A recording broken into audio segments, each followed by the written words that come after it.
Fernando Lozano tenían un patronato que tenía que ver con la Lotería Nacional.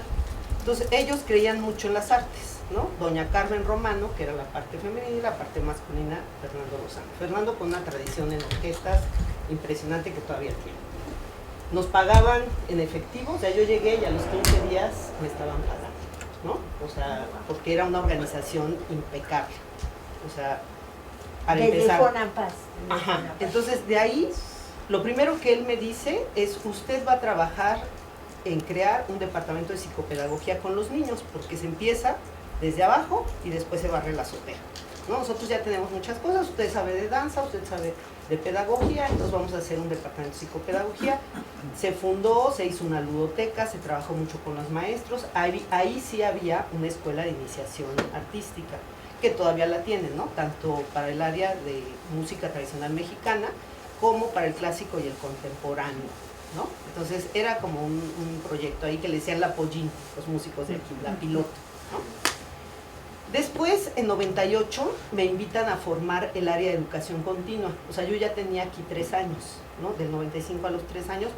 Yo convivía mucho con la parte, digamos, organizativa de todo lo que tenía que ver con residencias de músicos del extranjero, con los cursos, con toda esta parte que ya los músicos tenían muy bien estructurada desde que se fundó la ULIN. O sea, era un proyecto de perfeccionamiento musical. ¿Qué quería decir eso? Que alumnos de la superior, de la nacional, del conservatorio, que ya tenían una formación, venían a perfeccionarse con músicos extranjeros, checoslovacos, rusos, rumanos, o sea, de todo había, ¿no? Y esos a la vez creían en la enseñanza infantil también, entonces daban por acá, pero también daban con los niños.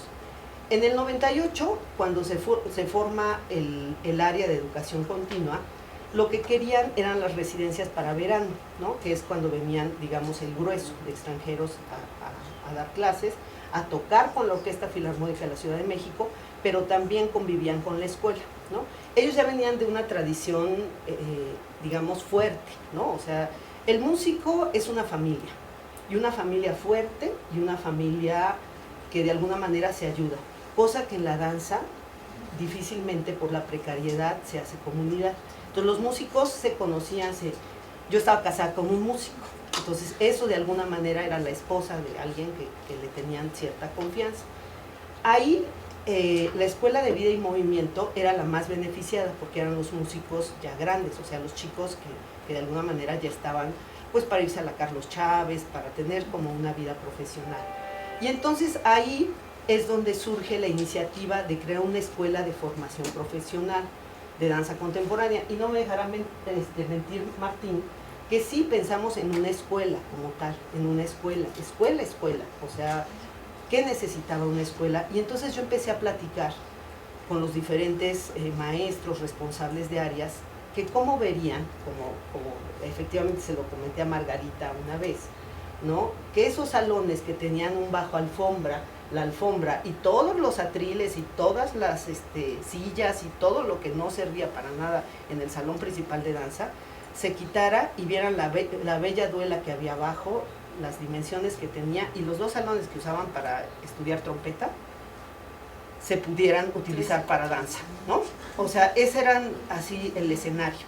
Entonces, bueno, en ese entonces estaba de director el maestro Fausto Díaz Rivas, un maestro que era pianista, que todos los veranos todos los veranos y navidades se iba a Francia a perfeccionar, a estudiar y demás, y él había sido bailarín de ballet, o sea, había estudiado ballet. Entonces, él tenía esa sensibilidad. Entonces me dice, pues sí, si son salones de danza, deben de ser salones de danza, ¿no? Hay que hablar con la gente que tiene poder, que tiene responsabilidades, y decirles que eso pues lo podemos meter a las bodegas. O sea, esos atriles nos servirían más que en lugar de que los carguen del salón principal a la sala Silvestres Revueltas, pues mejor ya estén siempre en las Silvestres Revueltas, en orden, y pues ya nomás el bibliotecario que lo ordene, y pues qué necesidad tenemos de tenerlos ahí embodegados, ¿no? Entonces fue lo primero que hicimos, una acción tan sencilla como esa, ¿no? Por eso yo sí creo que los seres humanos sí hacen historia. O sea, el ser humano, la compañerita que se acuerda ahorita, lo primero que me dijo es, yo me acuerdo de la resistencia en Periférico. Claro, si no hubiera habido una resistencia en Periférico, pues no habría escuela, ¿no?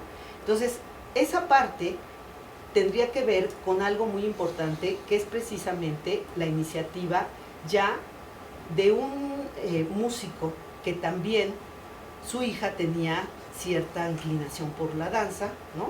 Y nunca lo había dedicado, la hija era músico, también artista. Pero él decía, no, qué importante es que les den apoyo a los bailarines, porque si no tienen apoyo, pues no pueden, o sea, si no tienen salón, qué importa. Entonces él enseguida vio el salón vacío y dijo, claro, es importante, hagan un proyecto, siéntense y platíquenlo entre ustedes. O sea, él era director de la Escuela de Vida y Movimiento y yo era la encargada de la coordinación de educación continua. Y presentémoslo como algo, digamos, que dependa de la propia Escuela de Vida y Movimiento. Fausto en ese entonces me dijo, no, tú vas a ser mi hermanita, porque esta escuela es vida y movimiento, es música y danza. Entonces la escuela tiene que tener el mismo nivel que tenemos nosotros. Él era un músico que a todos sus alumnos les decía sobrinos. Y no les decía sobrinos nada más porque sí, sino porque decía, ¿tienes tiempo? Vámonos a desayunar. Y se llevaba 15, 20 y entonces lo que estaban platicando, porque sabía que eran músicos indígenas de Tlaxcala, de Oaxaca, de Puebla, que no tenían dinero para desayunar. Y él no los hacía sentir mal, sino estaba como en la onda de que vamos a hacer la programación, sírvanos de comer. Era muy generoso, un hombre muy, muy generoso. Fausto tenía un programa que era de orquesta y de los jueves también temporadas de cámara. Y fue lo primero que me dijo, hay que tener algo, tú quieres hacer danza, yo quiero hacer música. Y por eso vamos a ser hermanos. Y entonces hay que hacer música y hay que hacer danza. Lo demás hay que irlo viendo. Ellos te van a pedir cosas administrativas, tú hazlas, pero no te cierres a eso, ¿no? Entonces ahí ya viene el periodo del que habló Margarita, cuando nombran a Cuauhtémoc Cárdenas. Y entra Emilio Aranda, que él era pianista, también el papá de esta artista, que ahora trabaja en el Sistema Nacional Fomento Musical. Y me dice, pues hay que hacer un proyecto, pero con blanco y negro. Entonces yo me junto con Martín, con Javier, en mi casa, o sea, no aquí, en mi casa, y platicábamos y decíamos, ¿cómo va a ser la escuela y qué vamos a hacer y cómo vamos a pagar? Porque además no había un peso, no había un solo peso para la escuela, porque sí queríamos una escuela. Eso yo quiero que quede bien claro, así. Nos pusieron el nombre de talleres formativos porque administrativamente esa era la forma de poder entrar. Pero el día 1 de octubre de 1999, todos estos maestros que ven, algunos un poquito después que otro, pero al menos Armando, Sofi, Consuelito, Martín, Javier, Selene, el 1 de octubre a las 7 de la mañana inauguramos. Y en la tarde estábamos dando concierto con Fausto Díaz para recibirlo, o al mediodía, no recuerdo bien, pero yo recuerdo que fue dentro de su temporada de música de cámara. O sea, fue rapidísimo. Hicimos todo el proyecto, un proyecto con perspectiva a 20 años, que tenía primer año, segundo año, tercer año, cuarto año, que tenía una formación dancística, que tenía un área metodológica, tenía un área de áreas biomédicas. Jalamos a maestros, ya existía, como se los pusieron ahí, los talleres vespertinos. Otra persona que no puede faltar en esta historia es la maestra Cora Flores. Cora Flores había tenido un proceso en donde en la UNAM había habido una huelga y se había traído casi a 300 alumnos para acá. Por eso ahorita que decía ella que tiene tantos alumnos, la danza es así, es como la primavera, son manojos de flores y de gente que está bailando y haciendo cosas. Entonces Cora viene, nos pide, Emilio me dice, claro, dale salones a Cora. Y entonces en la tarde hicimos los salones. Eso, él mismo se apuró para hacer los registros y entonces con ese dinero ya había un referente para decir, miren, la danza genera recursos, porque ellos estaban acostumbrados a pagar sus talleres de danza de la UNAM. Entonces ese recurso fue el primero con el que contamos. Y de ahí viene esta parte en donde a Emilio se lo llevan, o le dicen que se vaya, y entonces nos quedamos con el proyecto en las manos, así, ¿qué vamos a hacer? Porque ya no está Emilio, ya la escuela había creo que tenido como 2 semanas o 3, y entra Ricardo Fuentes. Ricardo Fuentes lo nombran ya como director académico de la escuela y como subdirector a Federico Bañuelos. Entonces con ellos nos tocó ver el visto bueno de eso que ya habíamos escrito, porque les digo, no es, lo dijo su compañera, la planeación es fundamental, cronogramas, días, ingresos, números de alumnos, cuántos mínimo, cuánto máximo, cuánto iba a cobrar la maestra, cuándo iba a cobrar ellos, o sea, todo tenía que estar a tiempo.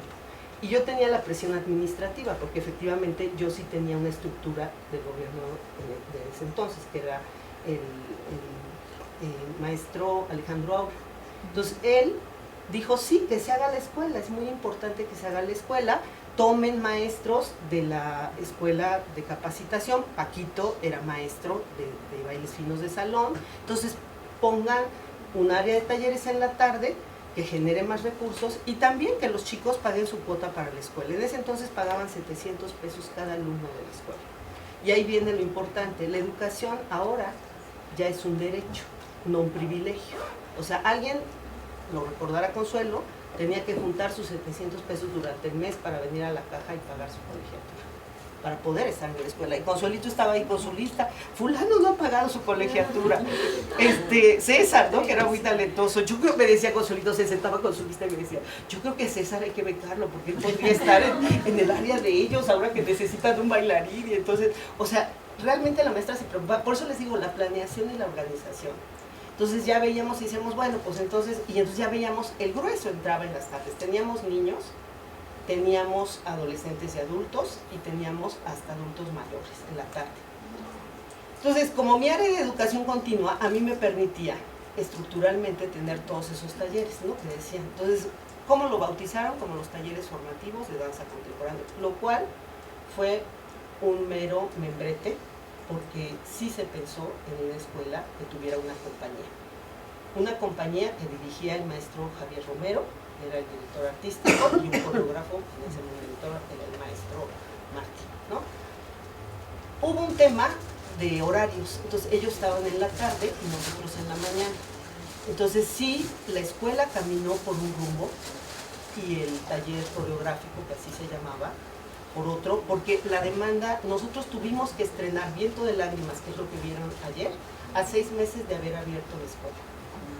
Entonces sí fue maratónico, ellos audicionaron quién sí podía bailar, qué iban a hacer, qué coreografía se iba a estrenar, y en 6 meses nosotros teníamos que abrir. Ese día tomaron la ULIN, era nuestro primer encuentro de Nueva Danza y Nueva Música, y estaba cerrado, con un director, que era el entonces director Eduardo Díaz Muñoz. A mí me tocaron de directores el maestro Fernando Lozano, el maestro Fernando García Torres, me tocó el maestro Díaz Muñoz, Eduardo Díaz Muñoz, y incluso Rodolfo Reyes, ¿no? Que es el que mencionan que era bailarín. Y todos estábamos ahí, pero nadie se metía a fondo a saber qué hacíamos, ¿no? O sea, mientras sobreviviéramos, nosotros estábamos ahí y seguíamos como navegando, ¿no? Entonces, efectivamente, cuando viene un cambio más fuerte, ¿no? Que es el de Silvia Sandoval, ella dice, la escuela ya no se puede mantener, porque además, cuando las autoridades que cambiaron, ¿no? Y que vieron que pues, estaban dictando en los discursos políticos que debería de ser gratuita la educación profesional para los jóvenes, pues nosotros estábamos como fuera de esa corriente, porque aquí los bailarines muy, ¿cómo decirlo?, disciplinados pagaban su colegiatura, ¿no? Entonces a mí se me ocurre mandar un oficio diciendo que por qué no nos homologaban a toda esta nueva corriente de que era la educación gratuita. Y entonces me contestan que sí, que podíamos, y entonces en algún momento dijimos, esto ya va a ser gratuito. Entonces el ingreso que generaban, porque a ellos no les pagaban a veces en 6 meses, porque no crean que entra el dinero y se los dan luego, ¿no? En el gobierno entra el dinero y después de un montón les pagaban.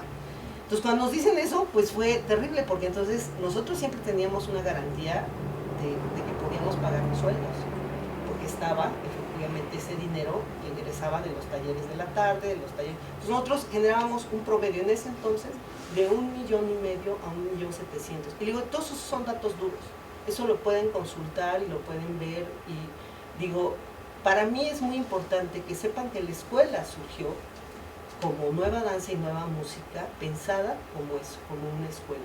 Por eso es que festejan 25 años, que se cumplirán en 6 meses. Ahorita tenemos 24 o 6 meses. Cuestiones de programación. Pues, entonces, si se fijan, ahí ustedes pueden ver la importancia que tiene el organizar, el tener una perspectiva 20 años. O sea, yo entregué una perspectiva 20 años. ¿Cuánto tiempo iba a tardar la compañía en poder generar salarios? ¿Cuánto tiempo? Pero eso no lo entienden todos. Y de repente sí hay una parte. Yo les puedo decir que yo me siento como un migrante. Cuando veo los problemas de la migración y todo, digo, claro, o sea, ese lugar, yo llegué a la ULIN siendo una niña. O sea, esta escuela era la única escuela en el sur de la Ciudad de México. Y afortunadamente me perdieron mi expediente y me fui a hacer audición al Sistema Nacional para la Enseñanza Profesional de la Danza. Si no hubiera egresado de aquí. O sea, me perdieron mi expediente, entonces yo estuve aquí como un año así flotando, y entonces pasaban y me decían, ¿y tu nombre? Anóteme, yo no aparezco en la lista. Entonces me ponían el nombre. Entonces, es muy chistoso, porque efectivamente uno ve que este espacio fue creado para música y danza. Y hubo esos personajes que yo les digo, músicos, que tuvieron la sensibilidad de decir, claro, o sea, de tener esa empatía, y que ahora sus nombres están borrados de la historia. Pero si no hubiera sido por... Fausto nos donó el piano, la batería, el audio. Fue el primero que dijo, hay que dar un concierto para que nazca el niño. Aunque su plantilla no estaba... Ajá, su plantilla no estaba tan de acuerdo, ¿no? O sea, él sí, pero los músicos pues lo veían como en todo, ¿no? Van a llegar más y van a hacer más bocas que alimentar, van a hacer más cosas que... Y afortunadamente le digo... Yo creo que sobrevivimos, le decía yo a Consuelo, porque la danza es muy noble. Por eso les decía de la migración, la danza es de todos los días.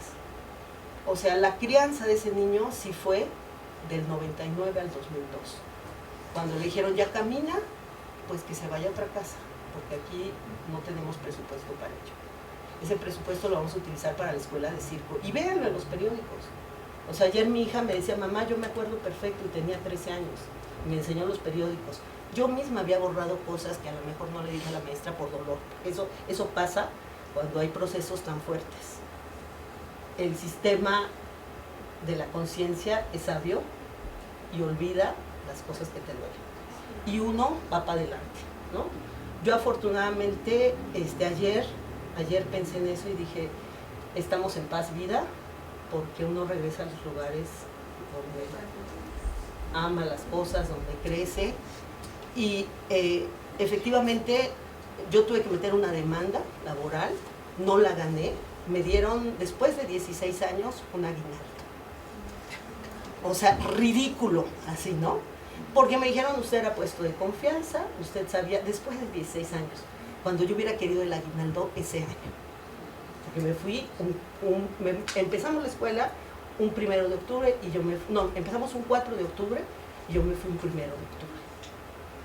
Y el viento de lágrimas, ahí estaba, ¿no? Porque habíamos dado funciones en el penal de alta seguridad de Almoloya, en el psiquiátrico de alta seguridad de Latinoamérica, en Cuautla, en universidades, en la Covarrubias, en todos lados. Entonces, lo que les quiero decir, y con eso quiero cerrar, ¿no? Quiero cerrar con eso, es que efectivamente el encuentro de Nueva Danza y Nueva Música tiene su origen en el año 2000, en marzo del 2000.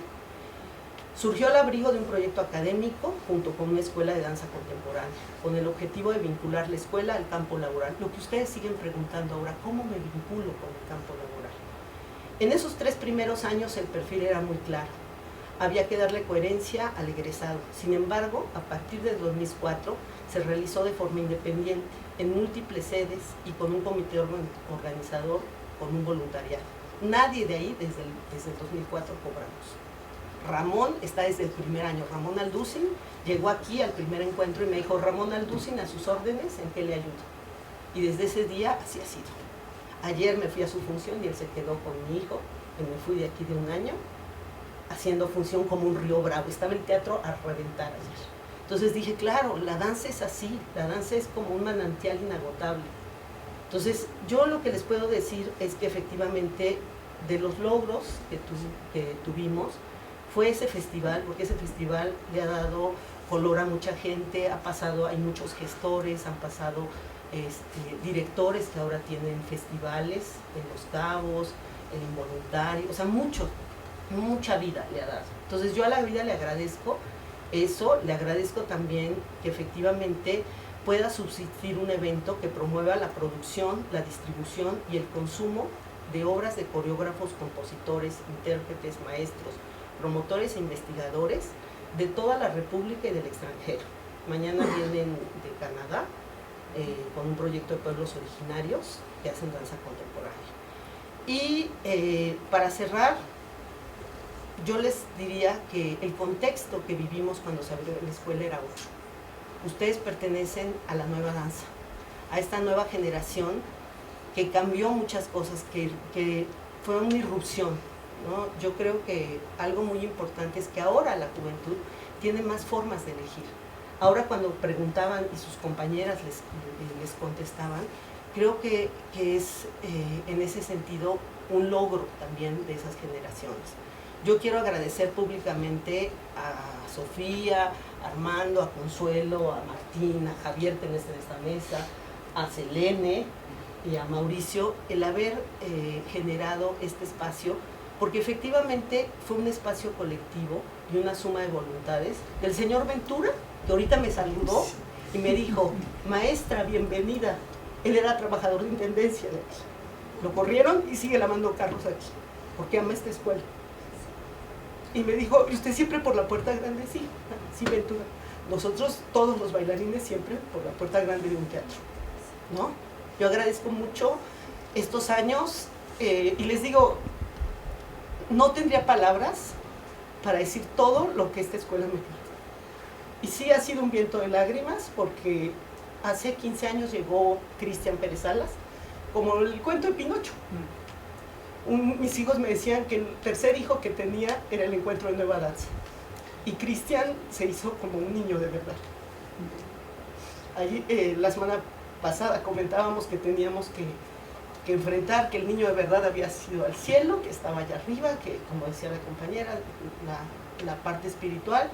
Y dijimos, claro, él ya cumplió su misión y seguramente nos deja un legado aquí con nosotros para seguir. Yo quisiera que el próximo año el encuentro tuviera la presencia de la escuela que la vio nacer, ¿no? Espero que ustedes estén ahí, que ustedes sepan que esta escuela salió al Zócalo a defender sus salones, salió al Zócalo a defender sus maestros. Agradezco en ese momento que me decían que se quede de directora. La vida es nada más algo que, como una hoja que pasa. Entonces, esa hoja que escribimos, pues escríbanla en ese momento y ténganla ahí, pero la página se pasa. O sea, hay que ir para adelante y yo creo ahorita, no quiero cerrar, sin decirles, no dejen residuos, muchachos. Esta generación les pasó esto, ¿no? Por favor, parte de la formación de un bailarín es dar ejemplo de vida, son semillas de vida. Entonces, no podemos dejar de lado que parte de, y lo dijeron muy bien, ¿no? Parte de que la danza siga es porque hay maestros, ¿no? Y esos maestros pues tienen que enseñar, ¿no? Valores, tienen que enseñar contenido, pero también procedimientos. Y los procedimientos sí tienen que ver con cuestiones también de ética, ¿no?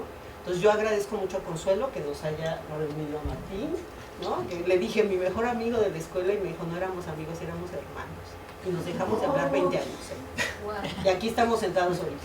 Entonces, eso pasa muy rápido, la vida pasa muy rápido. Entonces, sí, estar bien con nosotros, con los demás, y seguir. Ustedes quieren ser bailarines, sean coreógrafos, sean maestros. Ahora sí, como decía el gigante de hierro, sean lo que ustedes quieran ser, ¿no? Pues gracias.